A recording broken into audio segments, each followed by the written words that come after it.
오늘의 본문 요한계시록의 전체 주제가 무엇인가요? 바로 종말입니다. 종말이라 하면 어떤 게 생각나시나요? 무서운 이미지, 불길한 징조, 달빛이 핏빛이 되는, 또 말세의 재앙이 나타나는 것 등이 생각나실 것 같아요. 물론 종말은 그런 불길하고 절망적인 상황을 포함하고 있어요.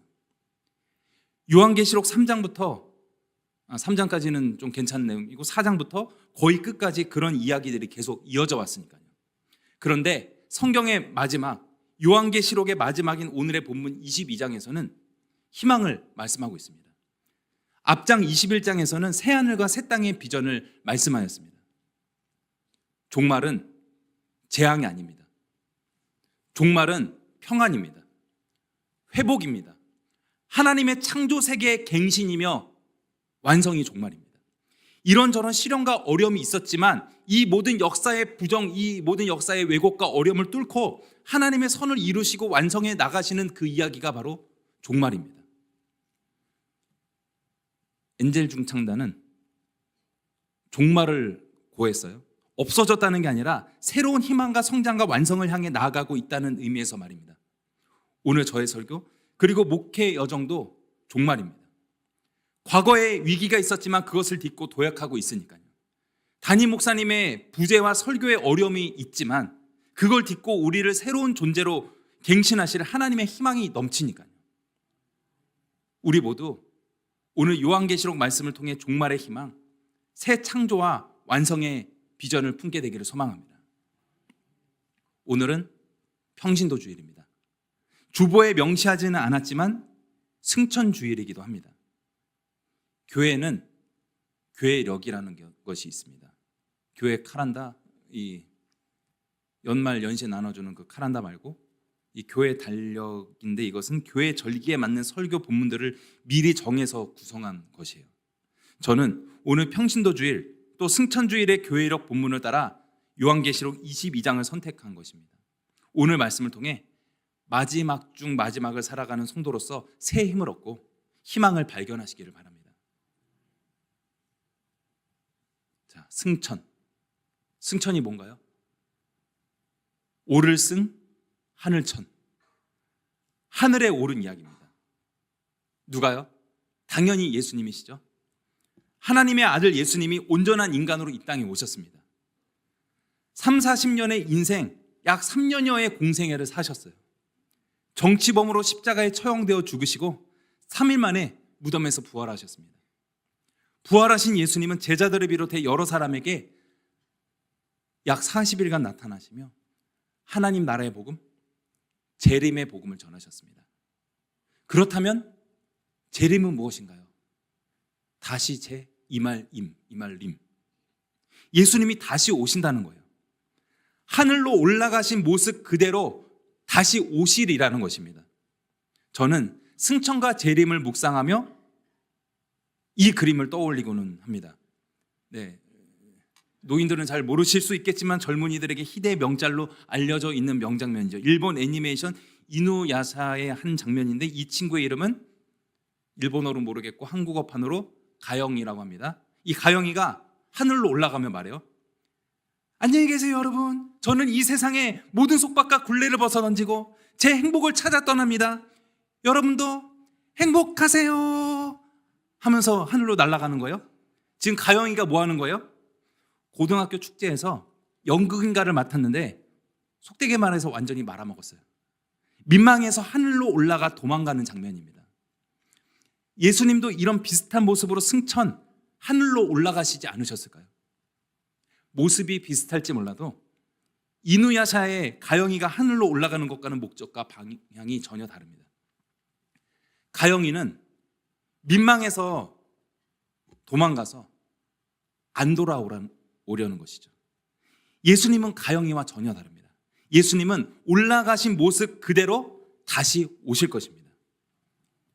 예수님이 왜 하늘로 올라가셨나요? 인간의 영역, 유한한 땅을 벗어나시는 것입니다.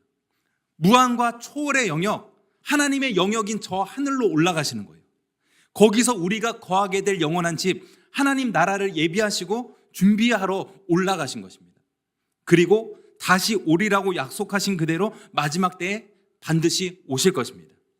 오셔서 우리를 영원한 하나님 나라, 완성된 하나님 나라로 들어가게 하실 것입니다. 이누야샤의 다음 장면에서 가영이가 하늘로 도망간 이후에 남은 자들이 망연자실하고 있어요. 멍 때리고 있습니다. 예수님의 제자들도 그랬어요. 예수님이 하늘로 올라가신 후에 멍하니 먼 하늘만 바라보고 있었습니다. 이때 하나님의 천사 둘이 나타나 제자들에게 말씀했습니다. 사도행전 1장 11절의 말씀입니다. 이르되 갈릴리 사람들아 어찌하여 서서 하늘을 쳐다보느냐. 너희 가운데서 하늘로 올려지신 이 예수는 하늘로 가심을 본 그대로 오시리라 하였느니라. 천사를 통해 전해진 하나님 말씀의 핵심이 무엇인가요? 하늘로 가심을 본 그대로 다시 오시리라는 거예요. 즉 승천, 하늘로 올라가시고 영원히 빠이빠이 안녕이 아니에요. 승천은 재림, 다시 오심의 약속을 포함하고 있습니다. 소설, 드라마, 영화를 비롯해 모든 이야기는 흐름, 플롯이 있어요. 성경에도 그런 플롯, 내러티브, 이야기 서사가 있죠. 성경은 하나님의 감동에 힘입은 사람들이 기록하였습니다. 전체가 66권이고 얼마나 많은 기록자들이 있었을까요? 66권이라는 숫자보다 훨씬 많은 기록자들이 있습니다. 기록자 각자의 개성과 특유의 문체가 있다는 거예요. 하지만 이들이 하나님의 감동에 힘입어 기록하였기에 크게 한 가지 주제를 가지고 하나의 거대 드라마로 구성하였습니다. 요한계시록을 토대로 볼 때 성경의 한 가지 큰 주제는 완성입니다. 무엇을 완성하나요? 이미 시작됐지만 아직 완성되지는 않은 하나님 나라가 마지막 때에 온전히 이루어집니다. 모순과 불의와 왜곡이 가득했던 이 세상의 정의와 평화가 이루어지고 새 하늘과 새 땅이 완성됩니다. 창세기부터 요한계시록 성경 66권 전체를 보면 시작이 있고 끝이 있습니다. 중간 과정과 완성과 결론이 있어요. 하나님이 태초에 천지를 창조하셨습니다. 그런데 타락, 왜곡이 있었죠. 하지만 마지막 때 모든 불의, 모든 반대되는 것들을 뒤덮고 모든 것을 넘어서 원래 처음에 바른 정의 상태에서 반의 상태로 갔다가 다시 온전한 합을 이뤄가게 하시는 하나님이십니다. 창조에서 완성에 이르게 하시는 하나님이세요. 또 하나님이신 예수님이 이 땅에 사람으로 오셨습니다. 처음 사람으로 오셨을 때 가장 낮은 곳 구유에 오셨죠. 그런데 마지막 종말에 다시 오실 때는 가장 화려한 만왕의 왕 만주의 주로 다시 오십니다. 이에 대해 드디어 오늘 요한계시록 본문이 나옵니다. 22장 13절의 말씀입니다. 나는 알파와 오메가요 처음과 마지막이요 시작과 마침이라. 요한계시록 22장 13절의 말씀의 자막이 이렇습니다. 이 알파와 오메가 위에 이 알파벳 모양이 어떻게 생겼는지 친절하게 자막에 넣어놓았습니다. 알파와 오메가가 어떻게 생긴 글자인지 대부분 아실 것입니다. 앞에 있는 대문자는 다 아실 거고 뒤에 있는 소문자는 모르실 수도 있지만 앞에는 다 아시겠죠. 이것은 헬라어 그리스 글자입니다. 영어의 알파벳은 뭐가 시작이고 뭐가 끝이에요? A가 시작이고 Z가 끝이죠. 헬라어의 알파벳은 알파가 시작이고 오메가가 끝입니다. 처음과 끝, 시작과 마침, 예수님이 그 모든 게 되십니다. 예수님은 모든 역사의 시작이요 모든 역사의 완성이십니다. 보이는 건 보이지 않는 것에 의해서 지배됩니다. 세상은 보이지 않는 하나님의 손에 의해서 운영됩니다. 지금 예수님이 우리 눈에 안 보이시지만 세상을 운영해 나가세요. 마지막 때에는 우리가 볼 수 있는 모습으로 오셔서 역사를 완성하실 것입니다. 이것이 성경 66권 전체의 큰 이야기입니다. 이것이 승천과 재림의 신앙입니다. 예수님이 마지막 때의 만왕의 왕, 만주의 주로서 하나님의 역사를 완성하러 오십니다. 그래서 오늘의 본문에서도 오다라는 동사가 여러 번 반복되고 있어요. 무려 5번이나 나오고 있습니다. 물론 예수님이 오시는 게 3번이고 예수님이 우리에게 오라고 하시는 게 2번이지만 말입니다. 어쨌든 예수님과 우리가 만나게 되는 그것을 5번이나 언급하고 있습니다. 초대교회 성도들은 예수님이 다시 오실 것을 믿었습니다. 아니, 반드시 오셔야만 했어요. 그들이 고난받고 핍박받고 있었으니까요. 예수님이 오셔서 악을 징벌하시고 의인들에게 상 주셔야만 합니다. 그러한 믿음과 소망이 그들에게 간절했습니다. 초대교회 성도들은 예수님이 진짜 금방 오실 줄 알았어요. 한 세대 약 30년 만에 다시 오실 줄을 그들은 알았습니다. 그런데 어때요? 예수님이 안 오셨죠. 초대교회 사람들은 임박한 재림을 믿었지만 그들의 기대와 달리 재림은 지연되었습니다. 지금까지 무려 2000년 동안이나 말이죠. 지연된 재림과 종말을 이야기하며 제가 자주 예화로 두는 소설 연극입니다. 주인공 고도라는 양반이 나오는 고도를 기다리면데, 사실 고도라는 양반은 극에서 한 번도 나오지 않아요. 사람들은 도무지 오지 않고 누군지 얼굴도 정체도 알 수 없는 고도 씨를 계속 기다립니다. 고도 씨는 반드시 오실 거야. 아니야, 아직도 안 오고 있잖아. 그래도 온다고 약속했으니까 언젠가는 오시겠지. 이런 무의미한 대사들을 계속 주고받으면서 극이 전개돼요. 소설, 연극이 끝날 때까지 결국 고도라는 인간은 오지를 않아요. 고도를 기다리면은 인간 존재의 무의미를 말하는 부조리극입니다. 하지만 막연하고 부조리한 기다림이라고 하더라도 사람들은 고도를 기다리며 그가 오리라는 신락 같은 희망을 붙잡고 버텼습니다. 예수님의 오심이 지연되는 것도 부조리해 보일 때가 있어요. 하지만 기다림 자체의 현실을 버티고 설 힘이 있습니다. 오지 않을 고도를 기다리는데도 희망이 있는데, 반드시 다시 오시리라는 예수님의 약속은 얼마나 더 큰 희망이 있을까요? 이제는 고도를 기다리며보다 더 재미있는 영화 이야기입니다. 네, 우리의 어두운 눈을 밝혀주시는 송중기, 박보영 선생님들이 주인공들이세요. 이분들이 2012년에 이게 나온 영화였으니까 13년 전이니 더 젊은 리즈 시절에 우리의 눈을 정화시켜 주었던 영화 늑대소년입니다. 여주인공 순이가 살게 된 집에 늑대 인간이 살고 있었어요. 사람의 모습이지만 늑대로 변신해서 초인적 능력을 발휘하는 짐승남입니다. 여주인공 순이와 어울리는 이름이 뭘까요? 늑대소년의 이름은 순이의 짝으로 잘 어울리는 철수가 되었습니다. 처음에 철수는 사람이라기보다 짐승이었어요. 이성, 지성 이런 게 없습니다.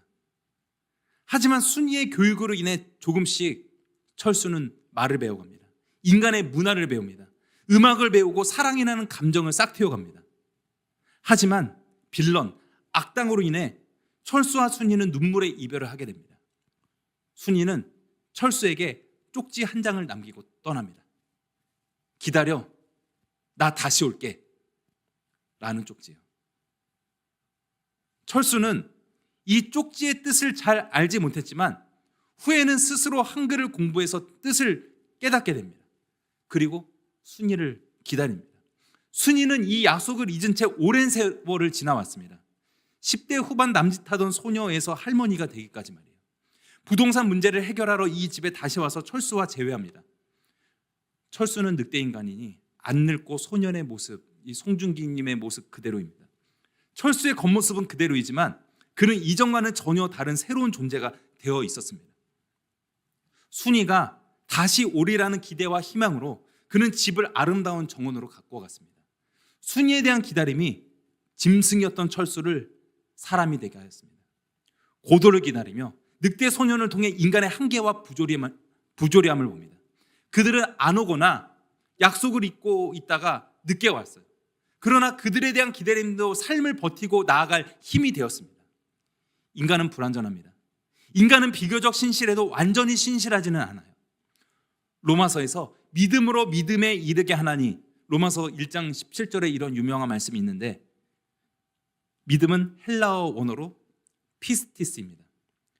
피스티스는 하나님에 대해 말할 때는 신실하심이에요. 인간에 대해 말할 때는 우리가 가장 좋아하고 자주 쓰는 믿음입니다. 우리 교회는 코리아 타임이라는 것이 절대로 적용되지 않아요. 하늘성 교회는 하늘성 타임이 적용됩니다. 정해진 시간보다 5분, 좀 심하면 10분까지 빠른 거 말이죠. 하지만 아쉽게도 세속에서는 코리아 타임이 꽤 많이 적용이 되죠. 다른 교회는 교회인데도 코리아 타임이 그거보다 더 심하게 적용되는 경우도 있습니다. 습관적으로 약속 시간에 늦거나 피치 못해 약속 시간을 지키지 못하는 것이 우리 교회는 그렇지 않지만 우리 일상의 보통의 보편적인 인간들의 모습일 수 있죠. 그렇다면 신실함이 무엇인가요? 이런 코리아 타임을 적용 안 하는 거예요. 약속하고 반드시 정시에 지키는 것입니다. 신실하신 하나님은 일방적 은혜와 사랑으로 구원, 영생, 하나님 나라를 약속하셨습니다. 하나님의 약속은 어떤 이들의 더디다고 하는 것과 같지 않습니다. 하루가 천년 같고 천년이 하루 같으신 하나님께서 하나님의 때에 하나님의 방법으로 그 약속을 반드시 이루십니다. 반드시 다시 오십니다. 이것이 하나님의 피스티스, 하나님의 신실하심입니다. 인간의 신실함은 어때요? 상대적으로 매우 불완전하죠. 그렇다면 우리 보통의 사람들이 할 수 있는 것은 무엇일까요? 하나님의 완전한 신실하심을 끝까지 신뢰하는 것입니다. 이것이 우리의 피스티스, 우리의 믿음입니다. 요한계시록의 마지막에 이르러 반드시 오리라고 약속하신 예수님께서 오셨습니다. 상 받을 사람에게는 상 주십니다. 벌 받을 사람들에게는 벌을 주십니다. 성도들을 영생에 들어가기 합당한 거룩한 상태로 정화시켜 주십니다. 오늘 본문 14절의 말씀입니다. 자기 두루마기를 빠는 자들은 복이 있으니 이는 그들이 생명나무에 나아가며 문들을 통하여 성에 들어갈 권세를 받으려 함이로다. 이 문장이 이 앞에 자기 두루마리를 빠는 자는 복이 있다라고 하는 말씀이 되게 능동적인 말씀처럼 쓰여져 있지만 수동적, 능동적 그 의미를 다 포함하고 있어요. 지금 빨래의 비유입니다. 세상에 어떤 빨래꾼, 세탁업자도 못 따라할 만큼 찬란한 순백으로 만드는 빨래왕이 계세요. 우리는 그 빨래왕의 속된 말로 시다드리고, 빨래왕은 우리 예수님이십니다. 순백의 옷을 입고 하나님의 도성에 들어가요. 성에 들어가서 마침내 생명나무에 도달합니다. 창세기에 보면 에덴 동산에 특별한 두 나무가 있었죠. 그것은 선악과와 생명나무입니다. 아담과 하와가 선악과를 먹음으로 인류는 타락하였죠. 인류는 왜곡되었죠. 하지만 또 다른 특별한 나무, 생명나무는 절대 노터치, 하나님이 절대 못 들어가게 막으셨어요. 그런데 마지막 종말에 이르러 인류가 마침내 생명나무에 들어가게 됨을 말씀합니다. 생명나무에 이어 생명수도 있습니다. 17절의 말씀입니다. 성령과 신부가 말씀하시기를 오라 하신도다. 듣는 자도 오라 할 것이요 목마른 자도 올 것이요 또 원하는 자는 값없이 생명수를 받으라 하시더라. 목마른 자들도 다 와서 값없이 영생의 물을 마시라고 말씀합니다. 요한복음에서 예수님을 믿는 사람들은 그 배에서 생수의 강이 흘러나온다라고 말씀하셨죠. 요한복음이 그럴 거라는 기대라고 한다면 요한계시록은 그것이 성취 완성됨을 말씀합니다. 이것이 하나님의 신실하심을 믿는 의인들에게 주어지는 상입니다. 하나님은 사랑의 하나님이신 동시에 공의의 하나님이시죠. 하나님의 정의로 의인들에게는 상을 주시고 악인들에게는 벌을 주십니다. 개들, 점술가들, 음행하는 자, 살인자 등등은 다 하나님의 도성 밖에 있을 것이라고 말씀하고 있어요. 이게 가장 큰 벌입니다. 하나님의 도성에 못 들어가는 거예요. 그런데 여기서 개를 언급했는데 개는 부정한 동물은 아닙니다. 개는 귀여운 멍멍이고 또 우리의 욕할 때 쓰는 그런 개의 의미와 다릅니다. 개들은 성소에서 살이 붙은 뼈들을 먹을 염려가 있어요. 그래서 개들은 거룩한 곳으로 보내지 못한다는 거예요. 개가 나빠서가 아니라 이 성소에 들어가서 이 뼈 가진 거 이렇게 할까봐 그러는 것입니다. 옷을 완전히 순백으로 만든 사람들이 하나님의 도성으로 들어가며 생명나무에 이를 수 있는 것과도 같은 것입니다. 개를 언급한 것은 그만큼 정결함을 강조하는 것이지 개가 나쁘다는 의미는 아닙니다. 우리가 하나님의 도성에 이르고 생명나무에 이르려면 어떻게 해야 될까요? 약속을 반드시 이루시는 하나님을 신뢰해야 됩니다. 하나님의 신실하심을 따라 우리도 신실하게 살아가는 것입니다. 우리의 정결을 위한 의지적 노력보다 중요한 것은 하나님의 신실하심이에요. 하나님의 열심입니다. 제가 좋아하고 자주 하고 잘 맞는 찬양 마라나타, 아까 앞에 찬양하셨죠. 성경의 마지막, 요한계시록의 마지막은 마라나타로 끝납니다. 그런데 우리가 읽은 한글 성경에 마라나타라는 말은 없네요. 아까 찬양 뭐였죠? 마라나타 마라나타 아멘 주 예수여 오시옵소서. 마라나타 마라나타 아멘 주 예수여 오시옵소서. 이제 드디어 오늘의 제목, 아멘 주 예수여 오시옵소서입니다. 이것을 정통 유대인들의 언어인 아람어로 하면은 마라나타예요. 핍박받던 의인들, 성도들은 절실한 마라나타의 신앙을 가지고 있었습니다. 계시록을 기록한 요한을 비롯해서 모든 순교적 상황에 놓인 고난받는 그리스도인들의 간절한 염원이 바로 마라나타입니다. 지금 사전투표가 끝났고 또 대선을 이틀 앞둔 저의 간절한 염원도 바로 마라나타예요. 도저히 대통령이 될 만한, 하나님 마음에 합할 만한 사람이 도무지 없는 것 같습니다. 아멘 주 예수여 오시옵소서. 주여 오셔서 이 대한민국을 하나님의 정의와 공의로 다스려 주옵소서 하면은 예수님이 오셔서 내가 오마 하는 게 맞는 보통의 어순과 순서죠. 보통 간절한 요청이 앞에 옵니다. 그리고 그에 대한 응답이 뒤에 와요. 이게 매우 합리적이고 이성적인 순서이죠. 그런데 마라나타의 말씀은 보편적인 어순을 반대로 뒤집어 놓았습니다. 20절 말씀입니다.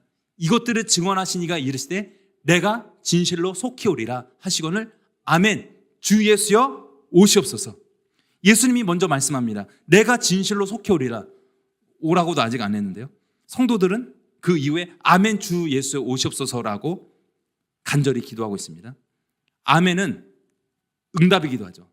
한국 교회가 그런 용례로 계속 사용하듯이 말이죠. 그런데 아멘은 진실로 그렇게 되길 원한다는 간절한 요청이기도 합니다.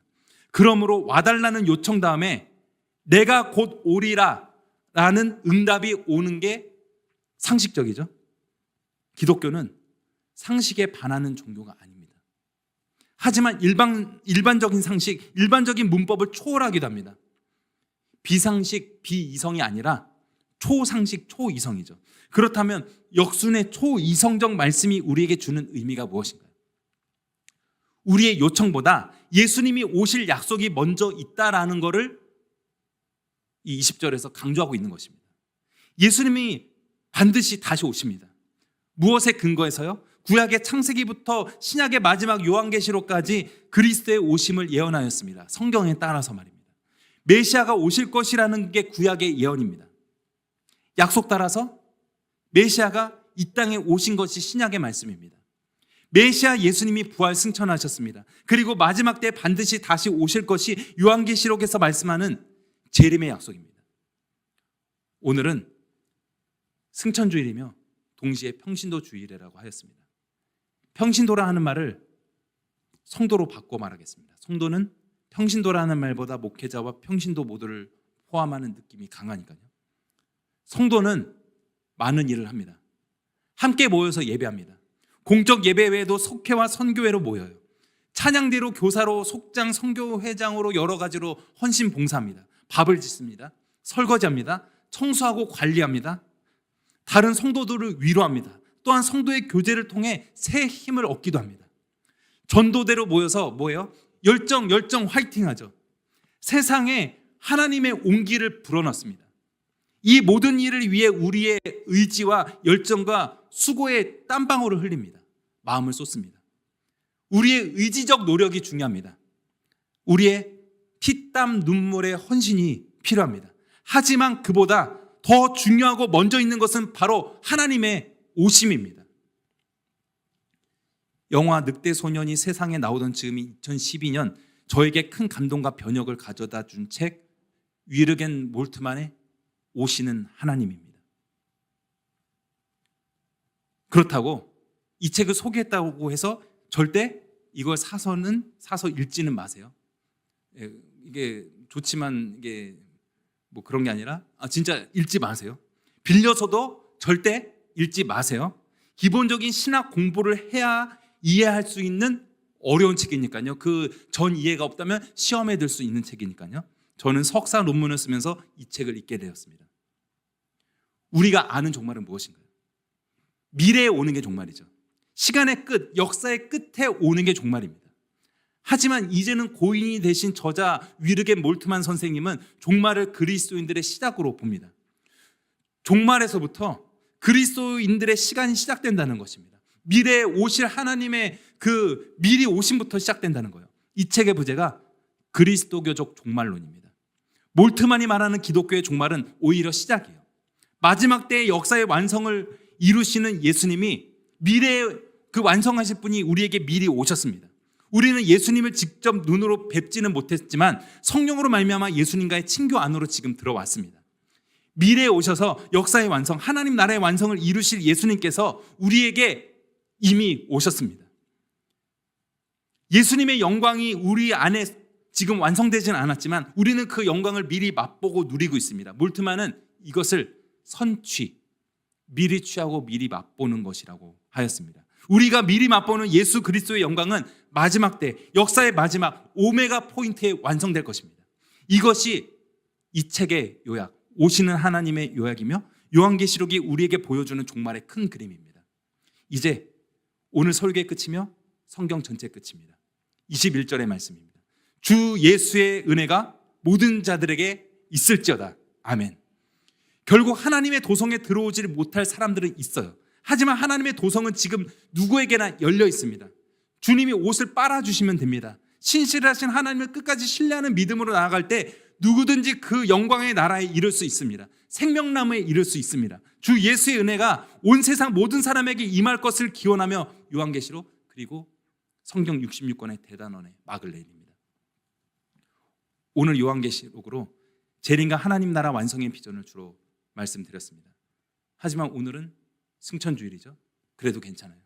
어차피 승천은 재림과 하나님 나라의 완성을 가리키는 표지판과도 같으니까요. 우리가 툭하면 멍하니 먼 하늘만 바라보는 게 아니라 올라가신 그대로 다시 오리라고 또 역사를 완성하실 그 예수님을 신실하게 믿고 기다리는 모든 성도님들이 되시기를 바랍니다.